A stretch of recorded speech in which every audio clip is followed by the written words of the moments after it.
el mundo que vivimos estamos abrumados de tanta información. Hay tantas fuentes. Y hay estos como sesgos cognitivos, ¿no? En el que a veces pensamos que algo nos está haciendo bien, pero realmente hay mucha historia, ¿no? Hay emperadores que pensaban que el cianuro era bueno, cosas así, realmente era veneno. Entonces, Tal cual.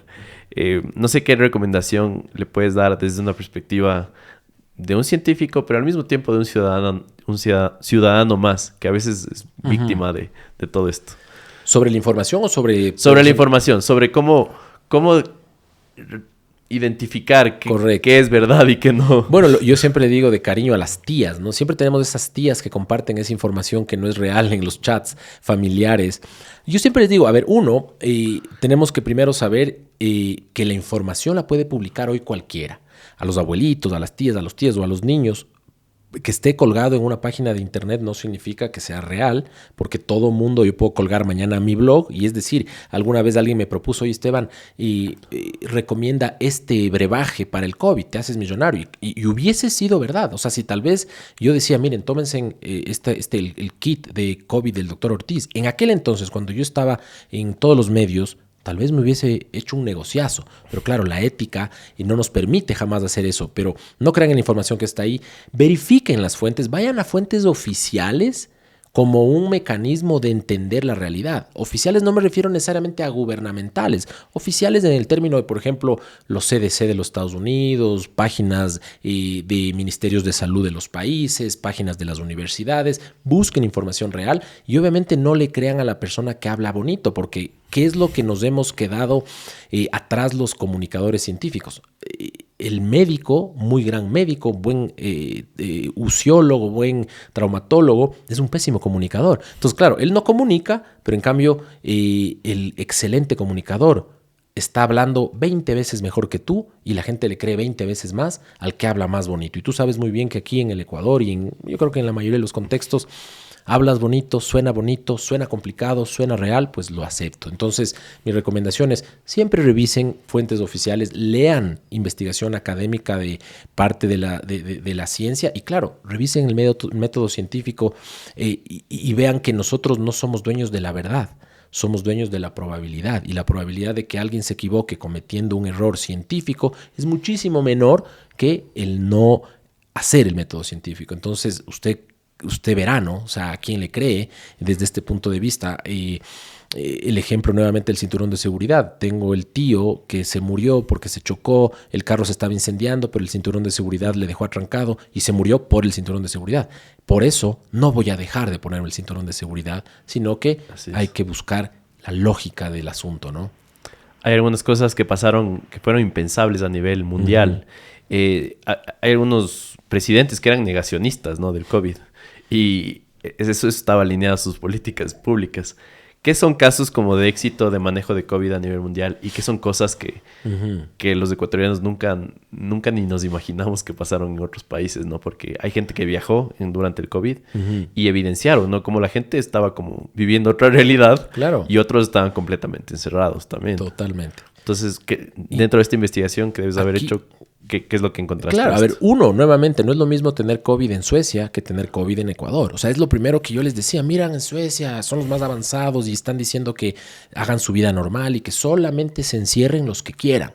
Suecia, un país con altas tasas de educación, la gente es más fría que vivir en el Polo Norte, es decir, nadie va a socializar como socializamos aquí. Entonces, claro, en esa lógica, Suecia, que tuvo tasas de mortalidad más alta que países vecinos como Dinamarca y demás, puedo decir que la gente entienda el contexto. El contexto es una cosa y ese es un tema con el que yo a veces lucho con mi opinión personal y a veces digo con el tema de las redes, con los abogados, digo, una ley tal vez que es muy buena y aplique en otro país, puede no ser la misma ley en el Ecuador. Es decir, en el Ecuador hay que tomarlo de otro contexto. Lo mismo en medicina. Entonces, en la pandemia hubo ejemplos exitosos, creo yo. Por ejemplo, al inicio Nueva Zelanda tuvo un excelente manejo de la pandemia, pero hablamos de una isla mucho más segregado geográficamente y una población diferente. Mira tú el Ecuador, mira tú Perú, países altamente poblados desde el punto de vista urbano, con altos niveles de desinformación, donde, claro, solo ándate tú a hacer fila a un hospital para que te vacunen en el Ecuador versus irte a hacer fila a que te vacunen en Suecia. Primero, en el Ecuador estás gritando, estás con el niño, alguien llevó el perro, no hay baño, el agua potable no corre, en cambio en Suecia todo es organizadito. Entonces, ejemplos positivos, Singapur. Llegabas a Singapur, te controlaban te obligaban a que bajes una aplicación y que la tengas en tiempo real, tu GPS monitorizado y que estés subiendo tus síntomas y tus signos todo el tiempo. Entonces, claro, lograban controlar la información. Aquí en el Ecuador no se hizo nada parecido, ¿no? O sea, Claro. no se usó la tecnología. En China entiendo que también se manejó bien, ¿no?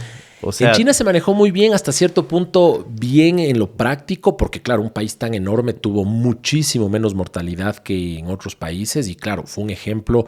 Primero son un monstruo en términos de potencia económica y de tecnología. ¿Cómo plantaban esos hospitales móviles? Claro, en 5 días un hospital, entonces unas locuras. Pero claro, también tú veías que en ese entonces llegaban y, ¿sabe qué? Identificamos usted con COVID, te encierro en tu casa y te pongo un candado y te sueldo las puertas. Es decir, llegaron a ese nivel. O sea, ¿pasó eso? ¿En serio? Pasó eso y hubo ejemplos clarísimos donde en ese entonces, vea, no quiero hacer la prueba de COVID, nada. Aquí era como una parada de policía. Es decir, usted estaba en la calle, te agarraban, te decían, voy a hacer una prueba de PCR. No es que no quiere, lo siento. Te hacen la prueba de PCR a la fuerza, salías positivo, a la fuerza a tu casa y a la fuerza el candado.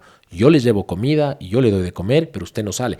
Claro, son otro contexto, otro país, pero desde el punto de vista de salud pública, mira tú que inclusive después de nuestras primeras oleadas grandes de COVID, ellos también experimentaron otras olas. ¿Por qué? Porque la exposición comunitaria al virus eventualmente hace que nosotros, como hoy, estemos en la gran mayoría inmunizados, no quiero decir protegidos, quiero decir inmunizados, es decir, que conocemos al virus, nuestro sistema inmunológico. Yo creo que todos los ecuatorianos lo han tenido de alguna u otra forma y eso hace que hoy la gente no se muera tanto como antes. Pero todavía hay riesgo, ¿no? Y hay que entender eso, que es un contexto muy amplio de esta pandemia y de la enfermedad. Para las personas que no se han vacunado, para las que se han vacunado una vez, algunos 2, 3, 4 veces,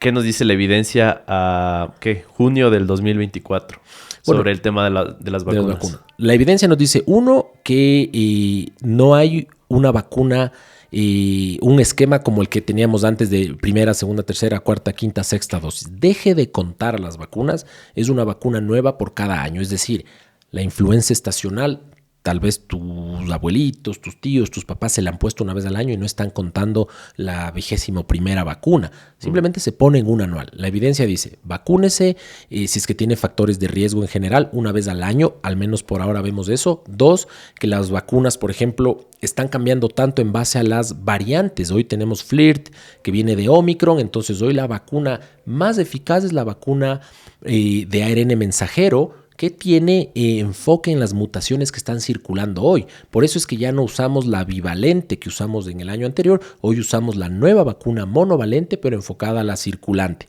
Si es que usted tiene obesidad, hipertensión, cualquier comorbilidad, usted no solamente debería, sino que tendría que vacunarse para reducir el riesgo. Y nuevamente digo aquí, no de morir en el hospital como moríamos hace 3 o 4 años, sino de desarrollar una enfermedad grave que se puede prevenir, que tal vez ya no sea grave ahora y la gente diga, mira, a mí ya el COVID fue 3 días de cama, dolor de cabeza y ya.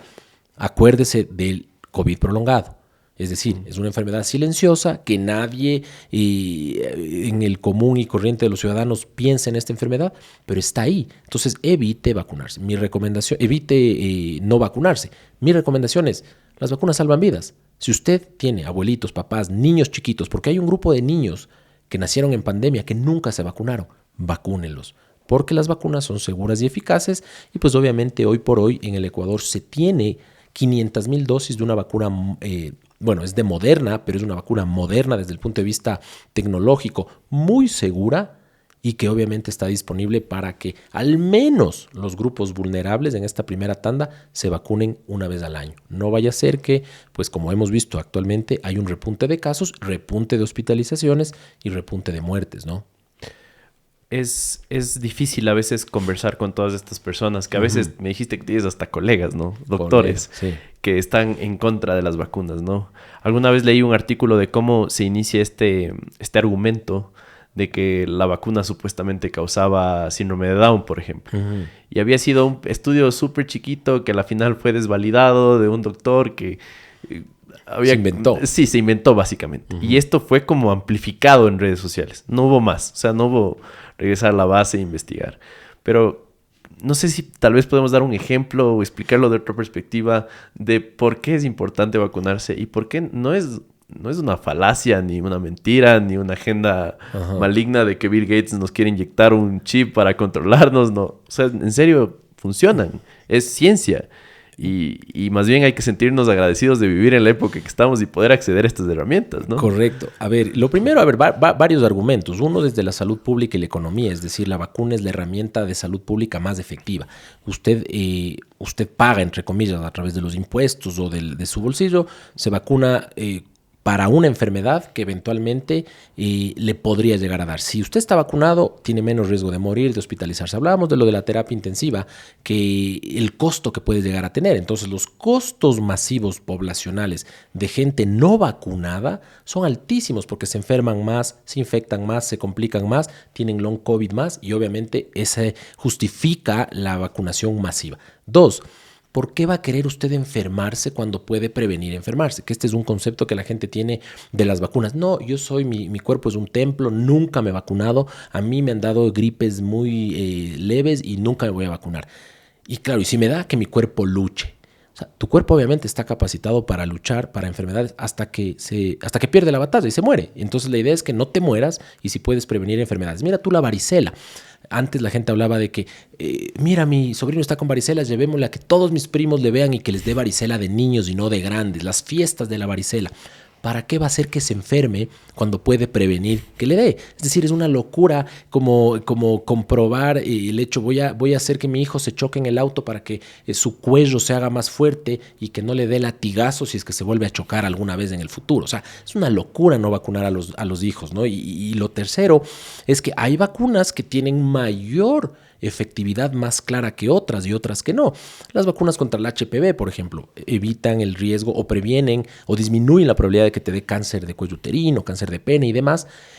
Pero claro, como no hay una enfermedad muy visible que puedan prevenirla, la gente dice, no, ¿para qué me voy a vacunar? Y los sistemas sanitarios dicen, ¿para qué voy a invertir ahorita si tengo 101 problemas más? Entonces, el mensaje es, hay que vacunarse por economía, por evitar enfermarse. Si usted, por ejemplo, la influenza, a mí me dio influenza el año anterior, en la cama, oye, 6 días botado sin trabajar, horrible, son días perdidos laborales. Si usted le multiplica por todos los del Ecuador, el Ecuador no produce. Si logras vacunarte y que no te mande a la cama y que logres sobrevivir, pues es una ganancia para todos. Pensemos en el país y no tenemos recursos para gastar en salud, más aún cuando se pueden prevenir. Y créanme que muchas enfermedades se pueden prevenir a través de la vacunación. Y la vacunación está avanzando a pasos agigantados para múltiples enfermedades. Dengue, ya tuvimos una vacuna recién que saltó al mercado. Tenemos vacunas combinadas contra dengue y COVID. Tenemos vacunas combinadas contra Zika.